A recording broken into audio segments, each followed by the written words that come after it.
কি এই এই যা যা যা যা দূরা দূরা এখান থেকে। বাপরে বাপ, সকাল সকাল উঠে শ্বশুরের পুটকি দেখে নিয়েছি, দিনটা নিশ্চয়ই খারাপ যাবে।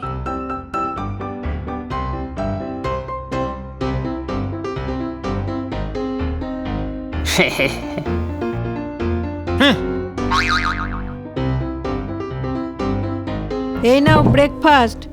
কি হয়েছে, তুমি মুখটা ওই রকম করে রেখেছো?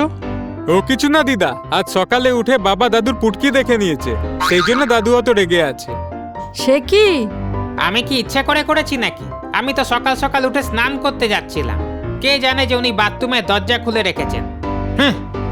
তুমি আবার বাথরুমের দরজা কেন খুলে রেখেছিলে? এটা আমার বাড়ি, আমি বাথরুমের দরজা খুলে রাখবো কিনা সেটা কি আমাকে এখন কৈফিয়ত দিতে হবে? হ্যাঁ, দিতে হবে। আজকে জামাই বাবা ভুল করে বাথরুমে ঢুকে গেছে, কালকে যদি ছেলেরা কেউ ঢুকে যায় তখন তোমার সম্মান থাকবে তো?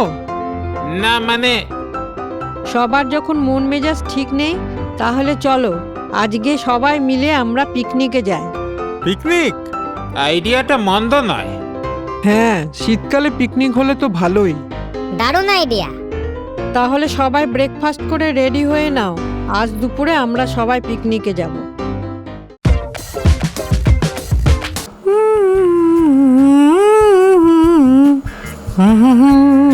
পিকনিকে এসে মনটা ভালো লাগছে, তাই না? হ্যাঁ। উজাস, ওই আমগুলি দে। এগুলো?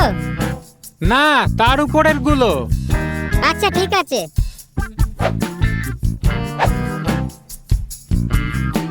কিরে, তুই এখানে কি করছিস? কি আর করবো বল, তুই আম পাড়তে এত দেরি করছিস যে আমি আর অপেক্ষাই করতে পারলাম না। আজকে কেন মাছ ধরা পড়ছে না কেন বুঝতেই পারছি না। মনে হয় ওরাও পিকনিকে গেছে। আরে এই তো ধরা পড়েছে।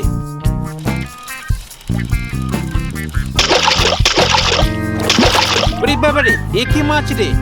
জ্যাক, আমাকে হেল্প কর। হ্যাঁ,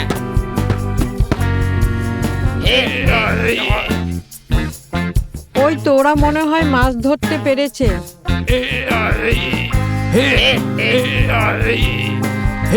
আরে বাবারে, বাবা, কত বড় মাছ! আজকের ডিনারে এটা খাবো। দাদু, তোমার পুটকি বেরিয়ে গেছে। আরে তাই তো। এ কি? না মানে আসলে মাছটাকে ধরতে গিয়ে আপনাকে সাহায্য করতে গেলাম। হতচ্ছাড়া, তোকে আমি হেল্প করতে বললাম আর তুই আমার প্যান্টটাই ছিঁড়ে ফেললি। কি মুশকিল! ও বেচারা কি করে জানবে যে তোমার পায়জামা ফেটে যাবে? ও শালা সব জানে, বেটা ইচ্ছা করেই করেছে। ও দাদু, তুমি তো আর পিকনিকে বোধহয় জয়েন করতে পারবে না, তাই ঝোপের আড়ালে লুকিয়ে থেকে মশার কামড় খাওয়ার চেয়ে এই নাও আম খাও।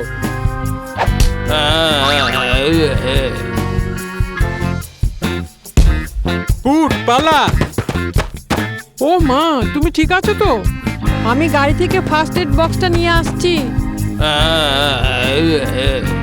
ঠিক হয়েছে, বেটা খুব জ্বালাচ্ছিল, ছেলে দুটো একদম ঠিক করেছে। আমার পেটটা পুরো ভরে গেল। গবু চল আমরা এখান থেকে পালাই, নাহলে দাদুর জ্ঞান ফিরলে পর দাদু ভাববে যে আমরাই আমটা ছুঁড়ে মেরেছি। উজাস, দাঁড়া। এ কি, আমি তো নড়তেই পারছি না।